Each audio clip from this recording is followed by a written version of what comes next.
Hi everyone, Crypto Carlos Fandango here again. Well, this video is about my CHIA data cabinet. I don't know if you've been following what's been going on in the comments, but there's been a lot of criticism about the efficiency of my data cabinet that's housing my CHIA plots. And yes, I do agree with that. What I don't agree with is the fact that it's a bit early to pick holes in it, pick holes in what I've done and pick holes in the design. It is my first attempt at building a CHIA system. It is by no means complete. The drives that I've got in this system currently, some of the bays are empty, some only have 2 and 3 terabyte drives in. And it's always been my plan, as money became available, to upgrade those drives and get the system holding a lot more plots, and obviously increasing my CHIA harvesting capabilities. Also, I am tied for space, so the unit suits me in that it's compact and the wiring is safe and not going all over the place. So I'm confident that it's safe to run in my home, and it keeps the noise levels down as well. It's not bad at all. I've had no complaints from neighbours, and I live in a terraced housing estate, so that's good. It's been an ongoing operation to try and source new drives to put in this system to increase the capacity, and I've looked at 8 terabyte drives, and I have completed filling one of the NAS units with 8 terabyte drives, but it is still RAIDed, and my plan is to get rid of that RAID system altogether. So at the moment what I'm doing is increasing the capacity on the other NASs so that I can move those plots off and reconfigure that as JBOD, so that I've got a full 32 terabytes of disk space in one NAS, and to try and do the same on the others as well. 8 terabyte drives are floating around second-hand prices, 139, 149, and then they start moving up. That's the cheapest I've been able to find. They're a little bit out of my price range at the moment. I am on a budget, and as much as I'd like to put that sort of money out and get 8 terabyte drives in all my NAS units, I can't. So I've moved down to 6 terabytes for the time being, because I've been able to source those at a much cheaper price. £80 I've paid for 2 second-hand Western Digital Red 6 terabyte drives, £80 each. And I've previously just bought one for £79 as well, so they're all around the same price. So that seems a better option for me. It's more affordable, and it means I can get the unit, increase the capacity on the unit quicker. So that's what I've been doing. So we'll unbox these 2 drives in a minute and have a look and make sure they're okay. Check them in Windows, just make sure they're responding before I put the first of them into one of my NASs. And we'll let that resync, and then put the third one in. Let's have a look at these now. Okay, let's have a look at these and see what sort of condition they're in. The packaging all looks good, so I'm confident they're going to be in good nick. I have bought from this eBay supplier before, so I am quietly confident that these will be good. The last 6 terabyte drive I purchased went into the NAS no problem. It resynced in no time at all, and it's now waiting some others to join it so that it can allocate me some more space. So this is from a supplier called Cambridge Accessories on eBay. They seem to specialise in quite a few things, but drives are one thing they have a lot of, and as I say, very reasonably priced, I thought, at £80 per unit. So let's see, they look like they've been well packaged. It's a good sturdy box, lots of foam in it. There is some bubble wrap around the drives, although the drives look like they're very close together. But very clean. We've had some sticker removal on them. These are WD60 EFAX Western Digital Reds NASware 3 drives, 6 terabyte. Everything looks to be pretty good on them.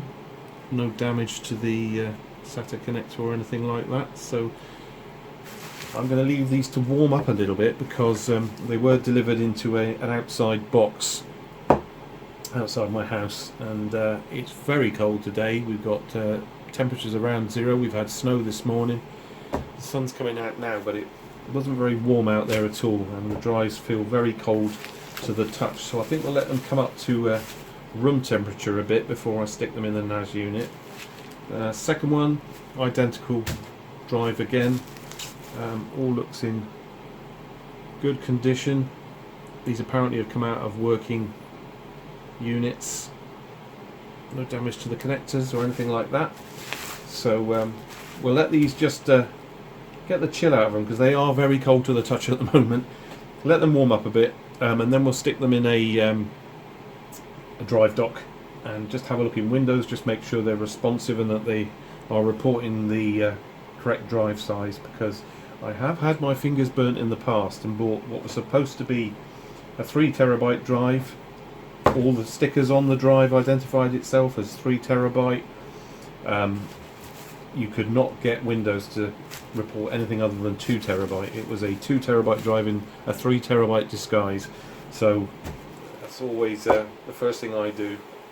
Another good thing about these drives and Cambridge's accessories is that they come with I think it's a 60 or 90 day warranty. So got good opportunity to get them in your NAS, get them fired up, get writing to them and make sure they're okay. And I have had a unit fail from them in the past and returned it under that warranty and had no trouble at all in getting my money back. So I believe this is a good eBay seller to trust. So let's let those warm up a bit, and then we'll have a look in Windows and see what they're reporting back. Okay, just before we start having a look at these drives, it would be great if you could tell me in the comments how the audio is sounding. I've had a few comments put in various chats about poor quality audio when I'm making recordings. I'm using a headset now, and I'm also using a plugin from Nectar Elements that's applying some voiceover processing, so hopefully it's cleaned it up. But please let me know if it's too bassy, too tinny when you're watching it on YouTube, or the volumes are incorrect, and I'll make some adjustments until we get it right. Okay, that out of the way, I have checked the first of the drives, and it's appeared in the Windows Disk Management Partition Manager. Fine, no issues at all. So I'm just about to fire up the second one now. So I'm just switching that on. I've got it in my SATA dock to the right of me, and hopefully it should appear here any second now. They don't take long to spin up. There we go. Cool. And yeah, it's reporting exactly the same. It's not a full 6 gigabytes, obviously, but just that portion of unallocated space. So there's no partitions on there at all. I don't have to do any clean up and deletion of volumes or partitions. These can go straight into the NAS. So yeah, Cambridge did say they'd been securely cleaned and wiped, and also error checked as well. So these drives look like they're in good condition, good working order. So let's get the first of them in the NAS drive. It'll be going into disk bay 2 because I've already put a 6 terabyte, replacing the original 3 terabyte in disk bay 1. So we'll put the second one in. That will need to resync. Usually takes just under a day with the amount of data I've got on there, and then we can put the third one in. And in the meantime, I will be trying to source a 4th drive to complete that NAS, and that, as I say, then I will be copying some plots to that spare capacity on that NAS, so I can clear off another NAS, upgrade the drives in that, and get the full capacity on that JBOD unrated, and we can get plotting again and start increasing our my plot capabilities. Okay, so let's go and have a look at the NAS. Well, I hope you can hear me okay over the noise of the unit. There is fans running in the top of the data cabinet, and that's what you can hear. These units themselves pretty quiet normally. So I've shut down this top NAS here, this Ready NAS 2100. They do take a long time to shut down, and I prefer to take the drives out and swap them over when it's turned off rather than doing it hot swap. So that's shut down. Second drive bay we're dealing with today. So this whole unit here had 3 terabyte drives in. I've replaced the first drive bay with a 6 terabyte, and the plan is to do the rest. So second drive bay open, and you can see we've got a 3 terabyte drive in there, and that's done its job well. And we're going to put 6 terabyte in place of that. I'll just slot it into the drive bay.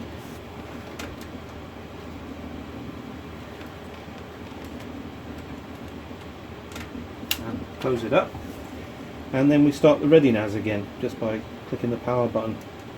And the first thing it's going to do is initialize and start itself up, and then it will identify that the RAID array has been broken and that this drive has changed.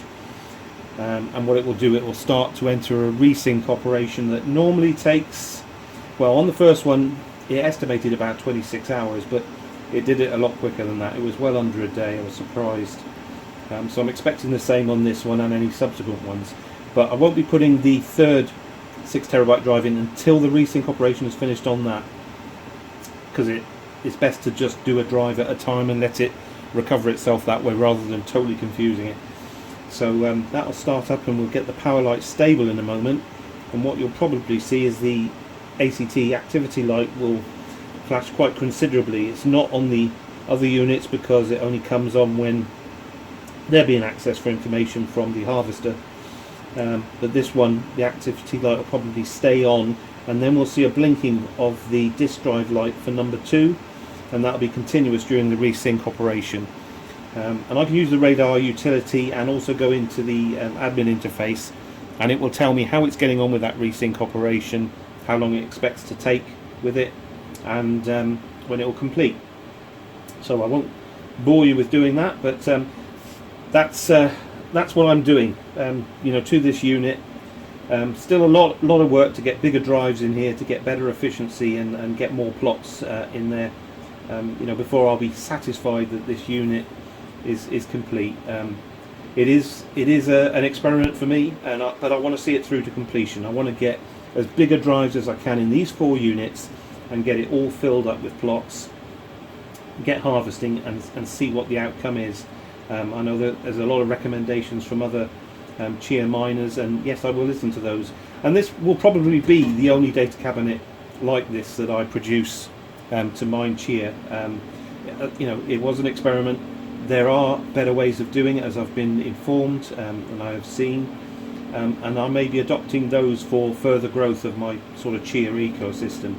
But it's been good to work on this, and as I said, I want to see it through to completion.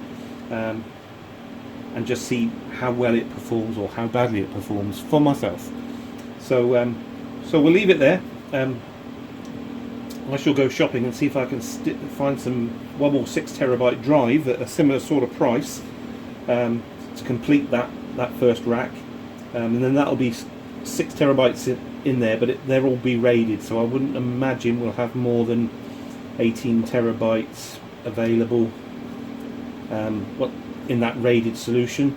So that'll give me significantly more space to copy plots from the other NASs, so that I can close those down, get those fitted with larger drives in an unraided configuration, so that I've got a lot more disk space to play with.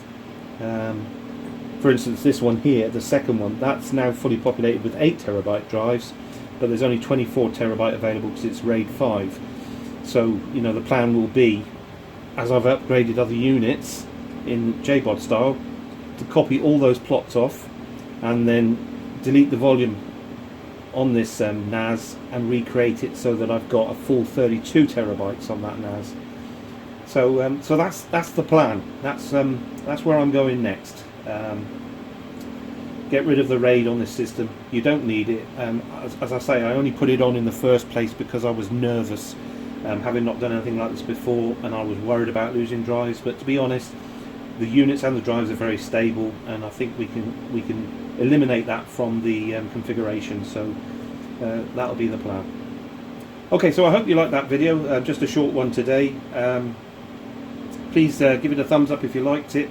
and subscribe and hit the bell notification if you can. As I say, we've got quite a good community starting to build up. I'm seeing a lot of engagement in the chat, against all the videos, and it's great to see that I've got followers out there and they're talking about things, and I do read all those comments and I like hearing from you all, so please continue, and I'll see you next time.